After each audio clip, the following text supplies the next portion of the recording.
سڵاو و سوپاس بۆ ئێوە بۆ بینەرانی NRT دیارە ئەم هەڵبژاردنە لە عێراقا پێوتری هەڵبژاردنەی پێشوەخت واتە هێنراوەتە پێشەوە ساڵێک لە کاتی دیاریکراوی خۆی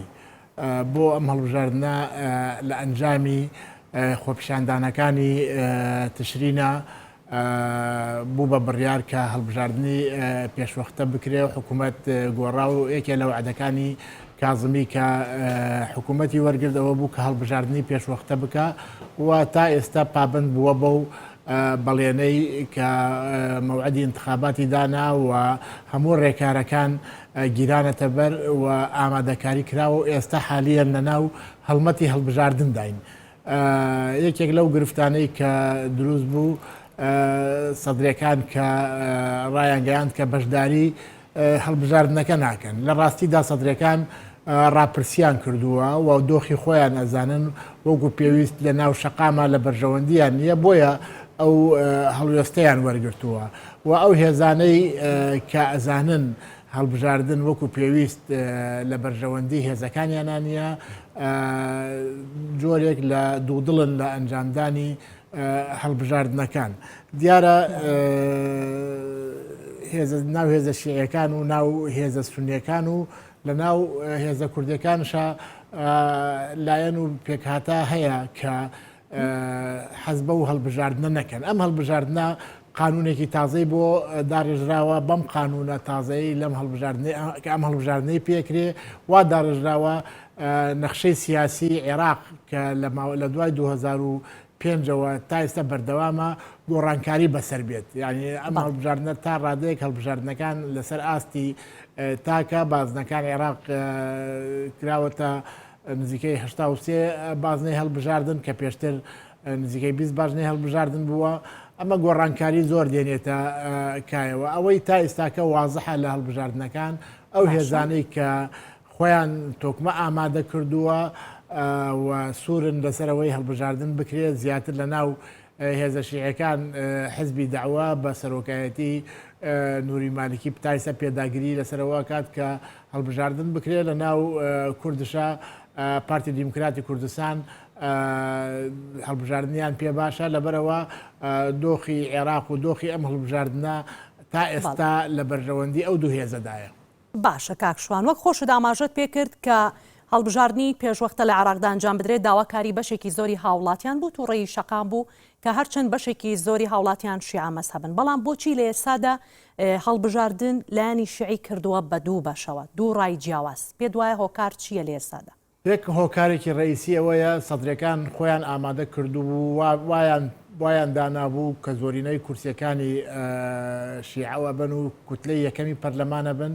بەڵام بە پێی چەند دیراسەیەک و پەنجەند ڕاپرسیەک خۆیان کردویانە ئەو خواستەیان لەم هەڵبژاردنەیە کەمتر دێتە دی ینی ئەو ئومێدەیان نییە ئەو خواستەیان بێتە دی بۆیە هاتوونە مووقفێکی نێگەتیفیان لە پرۆسەکە وەرگرتووە و دوای جامە پەیوەستە بە کۆمەڵێ هاوکێشەی ئەقلیمی و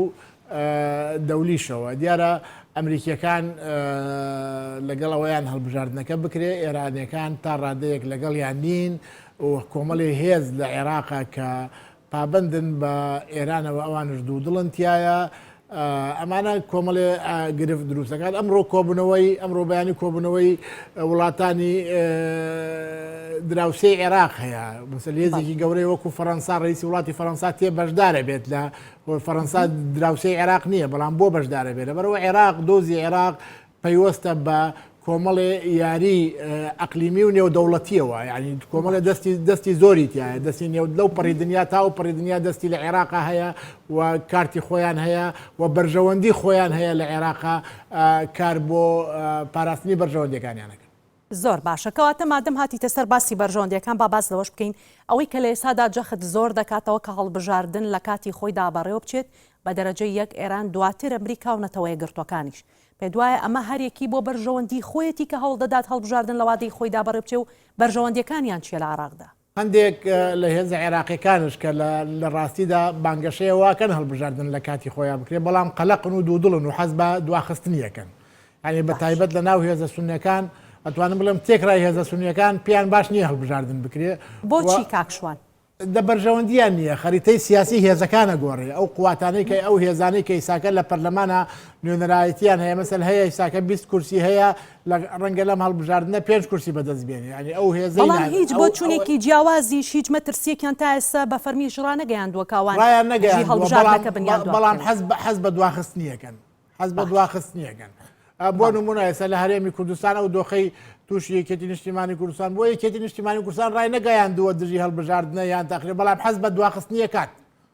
ینی حەزەکە دوا بخرێت چکە زانێت لە بەرژەوەندی نییە بەو شێوەیە لەبەر ئەو کێشە و گرفتانەی کە هەیەی ئەوانەی لە عێراق ئەوانەی بەڕاستی لەگەڵ هەڵبژاردنان ئێستا و پێداگیری لەسەرەکەن حزبی داوا بە سەرۆکایەتی نووری مالکی و پارتی دیموکراتی کوردستانە ینی ئەم دوو هێزە پێداگریەکەن لەبەرەوە ئایندەی خۆیان بەڕوونی ئەبینن لە ناو پرۆسەکەیە تا ئێساکە گرفتیان نیەتیدا زۆر باشە کەواتە مادەم لە ئێستادا باز لە لایەنەکان و ڕای جیاواز بکەین سەرنج چی بوو لەسەر سەردانەکەی مالکی بۆ هەولێر و بەلای سەرۆکی پارتی دیموکراتی کوردستان کە لە پێشتریشدا ئەوان ناکۆک بوون لەسەر چەند خاڵێک و گرژی لە نێوانیاندا هەبوو بەڵام لەم دوایەیە ئەم سەردانە پێ دوایە خوێندنەوە چییە مەبەستی چی بوو لە سەردانەکەی بە تایبەت کە چاوی بەو کەوت من خۆم پێشترش کە لە پەرلەمان بووم وتارێکم نووسیوە پێم وانە قەت بارزانی و مالکی ناکۆک بن دایما یاری سیاسیەکەن یاری سیاسی جیاوازە لە ناکۆکی کاتی خۆی لەسەر وتارێک کە نووسیم لە ئاخیرە ئەو دوو کارکتەرە ئەتوانن کارتەکان بجولن و هێزەکان بە دوای خۆیان ڕابکێشن لەسەرەوە دانیشتێکم لەگەڵ لەسەر وتارم دانیشتێکم لەگەڵ مالیکیشا کرد ئەمە شەر پەیوەستە بە هەڵبژاردنەکانی ئایندەوە و هەر پێویستە بە کۆمەڵێ بەڵێن و بەڵێنکاری و عود و اتفاقات کە لە دوای ئەنجامی هەڵبژاردنەکان پۆستەکانی عێراق چۆن دابش بکرێ مالکی چاوی لە سەرۆکایەتی ئەنجومەنی وەزیرانە و بارزانیش چاوی لە سەرۆکایەتی کۆمارە بۆ حزبەکەی لە پێ دوایە تەنها ئەمە خاڵی هاوبەشیان بێت کاکشوان بەڵێ پێ دوایە تەنها ئەمە خاڵی هاوبەشیان بێت خاڵی هاوبەشیان زۆرە لە هەڵبژاردنەکانە ئەم دوو هێزە خاڵی هاوبژیان زۆرە و منەوە قەنەعەتی خۆمە لەم قەنەعەتە چەند ساڵی پێش ئێستا لە وتارێکا بە کوردی و بە عەرەبی لە ڕۆژنامەی سەباحی عێراقی بڵاوم کردوتەوە ئەو ڕەیانم ینی دایما ئەم هێزانە لە هەڵبژاردنەکانە کە دژایەتی یەکش بکەن بۆ ئەوەیە لە شەقامی یەکتری بکەنە قارەمان و زۆرترین دەنگ بۆ یەکتری کۆ بکەنەوە زۆر باشە کاکشوان سەبارەت بەم هەموو ئاڵنگاریانە یاخود هەچ کە سەوڕای جیاوازی هەیە سەبارەت بە بەرژۆندی خۆی لە هەڵبژاردنەکاندا پێ دوایە هەڵبژاردن لە وادەی خۆیدا چی لە شەقامی عراقی دەکا و چی دەگۆڕێ لە عراقدا ئەو گۆڕانکاریانە چین کە دێتە کایەوە لە عراقدا لە دوای من پێم وایە هەڵبژاردن چەندێ لە ساڵحی ئەو هێزانە نەبێ کە مەترسیان لێ هەیە یەکێک لەوانە حزبەکەی خۆمە بەڵام نەکردنی ئەنجام نەدانی هەڵبژاردن لەم کاتێک کە بۆی دیاری کراوە زۆر مەترسیدارە و عێراق ئەباتە نێو تونێڵێکی تاریکەوە کە ئایندەکەی دیار نییە و لە ناو ئەم تونێڵە تاریکەیە مەترسی زۆر بۆ سەر قوارەی هەرێمی کوردستان دروست دەبێت کە عێراق بکەوێتەوە ناو فەوزا و ئایندەی دیار نەبێت مەترسی لەسەر قوارەکەی هەرێم دروستە بێت بە دەرەجەیەک عێراق وەکو دەوڵەتە مەترسی لەسەر نییە بەسەر بۆ نمونە ئێستا ئەفغانستان ئەو گۆڕانکاریە گەورانەی تیاکرێ کاریگەری لەسەر قوارەی ئەفغانستان ناکە قاریگەری لەسەر سیستەمی سیاسی لەسەر حکوومەتەکان نەکات بەس لەسەر قوارەکەی ئەفغانستان کاریگەری نییە بۆ عێراقش هەمان شتە بەڵام بۆ هەرێمی کوردستان مەترسیدارە و من پێم وایە گەر انتخابات لە کاتی خۆیان نەکرێت عێراق داخلی تونێڵێکی تاریکە بێ و ئایندەکەی دیار نابێت زۆر باشە کەواتە هەرەوەی کە لە ئێستادا دەڵێ گەر نەشکرێت داخلی تونێلێکی تاریک دەبێت بەڵام هەرە و خوێندنەوەی تۆش هەندێک لە چاودێرانی سیاسی و هەندێک لە بەرپرسان پێیان وایە ئەگەر نەشکرێ مەترسی لەسەر عراق یاخود عراق بەرەو چارەنووسێکی نادیار بەرەو شەڕ و ئاڵۆزی دەبات ئایا ئەمەش تا چەند ڕاستە یعنی هەڵبژاردنەکە ئەنجامدانەکەی باشترە لە ئەنجام نەدانەکەی ئەنجامدانەکەی کۆمەڵی نەتیجەی تازە دەسەکەوێ بەڵام ئەنجام نەدانەکەی هیچ ئایندەیەکی ڕوونت دیار نابێتیایە باشە ئەگەر لە شەقامی عراقیە و گۆڕانکاریانە دێنێتەکایەوە ئەی کەواتە لە هەرێمدا گۆڕانکاریەکان چی دەبن و گۆڕانکاری چی دەکرێت لە هەرێمی کوردستانیشدا گەر هاوڵاتیان بەدەم ئەم خۆپیشاند ئەم هەڵبژاردنەوە بڕۆن و بەشدار بن لە هەڵبژاردنەکەدا و لە کاتی خۆیدا ئەنجام بدرێت. ئەمما لەم هەڵبژاردنە هاوڵاتیان فرسەتی ئەوەیان هەیە فرسەتی ئەوەیان لە بەردەستایە بتوانن کاندید لە دەرەوەی حیزبەکان هەڵبژێرن و ئەو حیزبانەی ترش کە ڕکابەری پارتی دیموکراتی کوردستانن ئەمڕۆ دۆخەکەیان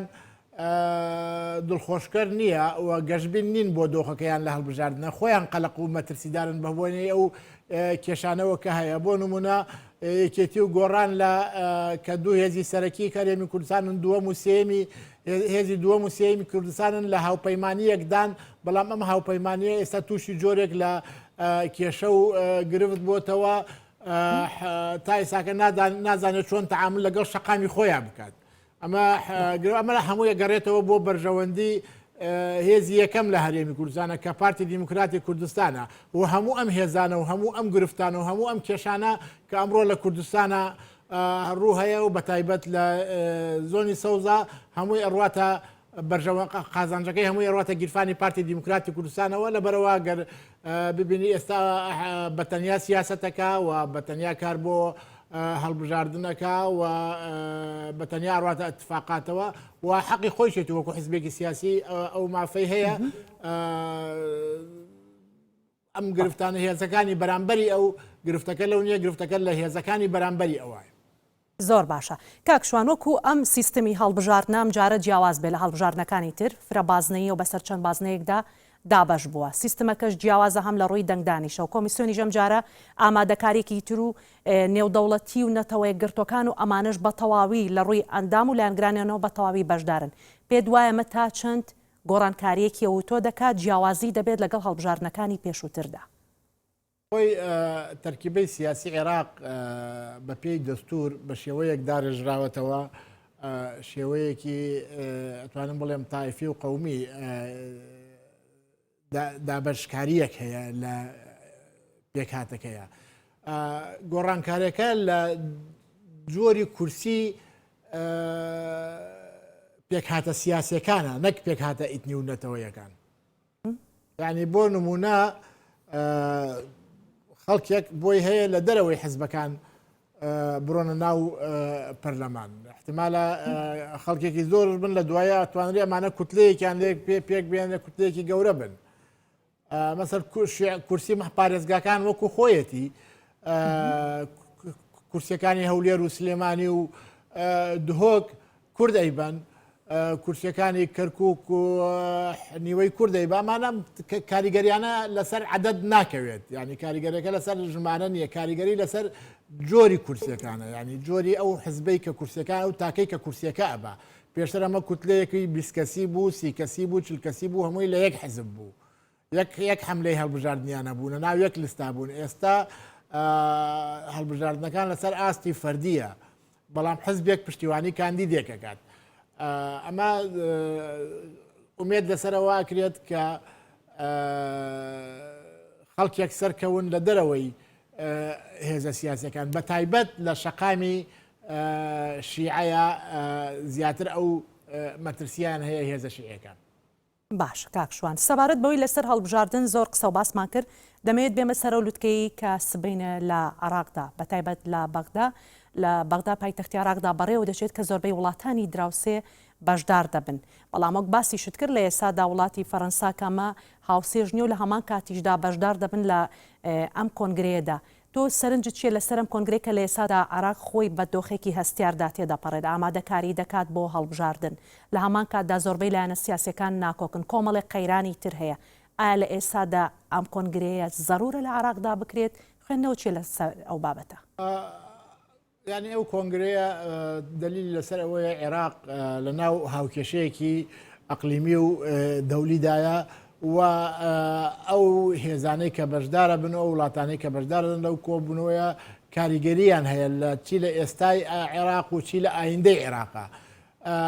هاوکات لەگەڵ ئەو کۆنگرەیە ڕۆژی 29 مانگ کۆنگرەی مرکزی ڕافیدەین هەیە مرکزی ڕافیدەین دێت هەڵسەنگاندن بۆ دۆخی عێراقەکە ساڵانە و مؤتەمەرە کرێت کە ئەو مؤتەمەرە ئێستا بە مرکزی ڕافیدەین بە عەقڵی بیرکردنەوەی شیعی دەسەڵات ئەژمارەکرێ لە عێراقا کۆنگرەیەکیان هەیە بۆ ماوەی 3 ڕۆژ بۆ گەنگەشەکردنی هەموو ئەو پرسانەی لە عێراق و لە ناوچەکەیە حالیان ئەگوزارێت. باشە کاکشوان سەبارەت بەوەی کە لێسادا عێراق ئەو وڵاتانی کە بانگیکردن کۆمەڵێک لایەنی دژبەرن لە سەرمێزی گفتوگۆ کۆیان دەکاتەوە. ئایا گەر هەموو جیاوازەکانی تر بخینەوە لێرەدا هیچ بەرژەوەندیەکی هەیە کە نەیار و دژبەرن بە یەکتر و بەڵام لەسەر یەک مێزی گفتوگۆ کۆیان دەکاتەوە؟ پاڵی هاوبەشیان زۆرە بۆ نمونە عێراق و ئێران و تورکیا و سووریاوەمانە خاڵی هاوبەشیان زۆرە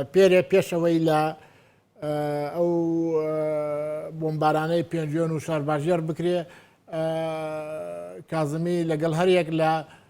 ئۆردوگان و لەگەڵ ڕئیسیە سەرۆکی ئێرانە قسەیان کردووە ینی خاڵی هاوبەشیان هەیە لە نێوان ئەم هێزانە خاڵی ئەمنی قەومی خۆیان هەیە کۆیان ئەکاتەوە من پێم وایە لەناو ئەم هاوکێشە گەورەیە کورد نەیتوانیوە یاریکەرێکی باش بێ و کورد خاڵی کۆکەرەوەی ئەوانە بە دەرەجەی یەکەم وڵاتانی دراوسێ عێراق. باشە گەر لە ئێستادا باسی خاڵە هاوبەشەکانەکەین کە خاڵی هاوبەشیان لە نێواندا هەیە بەڵام هەندێک لە وڵاتانی کە بەشدارن لەم کۆنگرەیەدا هەر زۆربەی ئەو وڵاتانن بە تایبەت ئێران بێت تورکیا بێت کە ڕۆژانە سنوورەکان بۆردومان دەکەن و خەڵکی سڤیل ئاوارە دەکەن ئەی سەبارەت بەم بابەتە پێ دوایە لەم کۆبوونەوەیدا باز لەم بابەتانەش بکرێت. ئێران و تورکیا دوو یاریکەری سەرەکین لە عێراقا و هەردووگیان چی لە ڕێگەی کارکتەرەکانیانەوە چی لە ڕێگەی بەرژەوەندی ئابوورەکانانەوە چی لە ڕێگەی کۆمپانیەکانیانەوە لە عێراقا ڕۆڵی گەورە ئەگێڕن و خۆیان ئەمە ناشارنەوە ینی بە ئاشکرا تەدەخولاتیان هەیە ئەو جوڵانەی لەلایەن نمایەندەکانی ئەو وڵاتانەوە لە عێراقا هەیە و عێراق لێ بێدەنگە بە بەرچایەوە دەوڵەتی عێراق لێ بێدەنگە چی لەلایەنی دیبلۆماسی و چی لە ناو خاڵک و چی لەلایەن بازرگانی و چی لەلایەن سەربازیشەوە کە ئەیبینین حکوومەتی عێراق بێدەنگەلەی دیارە جۆرێک لە ڕێککەوتن و اتفاق و قسەکردن هەیە لە نێوانیانە. باشە کاکشوان بەڵام ئەگەر باز لە وڵاتانی دراوسێ بکەین خۆ سووریاش وڵاتی دراوسەیە ئەگەر عێراق بیشیە گۆڕانکاری لە ڕۆژهەڵاتی ناوەڕاستدا بکات ئیسرائیلیش بەشێکە لەوە بەڵام بۆچی ئەم دوو وڵاتە بێبەش کراون لەم بانگێشکردنە پێ دوایە؟ سووریا خۆی دۆخی لە عێراق باشتر نییە ینی سووریا خۆی یەکێکە لەو شوێنانەی کە ئەم یاریکەرە گەورانە یاری تێداکەن ینی چۆن تورکیا و ئێران یاریکەری گەورن لە عێراقا بە هەمان شێوە یاریگەری گەورن لە سووریایە ینی عێراق سووریا لوبناان حتا بگەڕێرەوە بۆ یەمەن ئەمانە کۆمەڵێ یاریکەرن لەناو ئەم گۆڕەپانە پانوبەرینەیە یاریەکان و پێیان وایە ئەم منطقە بەرەو گۆڕانکاری گەورە ئەڕوا لە ئێستەوە ئایانەوێت بۆ گۆڕانکاریەکانی ئایندا لە منطقەکەیە جێپێی خۆیان و جێنفوزی خۆیان و پشکی خۆیان زامن بکەن. باشە کاکشوان سەبارەت بەوەی کەم کۆنگرەیە گەرم دوو ڕۆژە بەڕێوە دەچێت پێ دوایەمە تا چەند دەتوانن بڕیاریش لەسەر ئەنجامدانی هەڵبژاردن لە وادەی خۆیدا بەڕێوەچوونی هەڵبژاردن و کاریگەریەکانیشان لەسەر عێراق و گۆڕانکاریەکان چی دەبێت؟ ئەمە کەمتر لەسەر هەڵبژاردن تەسەوڕەکەم لە پراوێزی ئەم کۆنگرەیە باش بکرێت بڕیاری ئەنجامدانی ئەنجام نەدانی هەڵبژاردنەکان زیاتر ئەگەڕێتەوە بۆ هێزە عێراقیەکان کە ئەو بڕیاران هادەن ئەو کۆبوونەوەی ئەمڕۆی حەنانە کاریگەری ئەبێت و ئەو هێزانش کە دوودڵن وەکو لە انتخاباتە وەکو ڕەوتی حیکمە و وەکو بەدر کە ئەڕۆن قەنەعەت بە سەدر بێنن لەو تونێڵە تاریکە ترسن کە ئاماژەم پێی کرد یعنی ترسن عێراق کە داخلی ئەو تونێڵە تاریکە بێت کەس قازانج ناکاتیایە هەموو هێز و لایەنەکان زەرمەند دەبنتیە هیچ هێزێک قازانج ناکاتیایە لەبەرەوە هەوڵدەن بە هەر شێوەیەک بێت سەدر بێنن ناو یاریەکەی هەڵبژاردن و سەدرش ئەوێت بەم یاریە کۆمەڵی زەمانات وەربگیرێت ینی زۆر ئیلانی کەم ئەوێت بە حەجمی خۆیەوە بمێنێ لە ناو پرۆسەکەی پێویستی بە زەمانات هەیە. سپاس بۆ شوانداودی ئەندامی پێشووی پەرلەمانی عێراق لە ناوینی ڕۆژ لەگەڵمان بۆی گفتوگۆمان کرد سپاس بۆ بەشداری کرد. سپاس بۆ ئێوەش.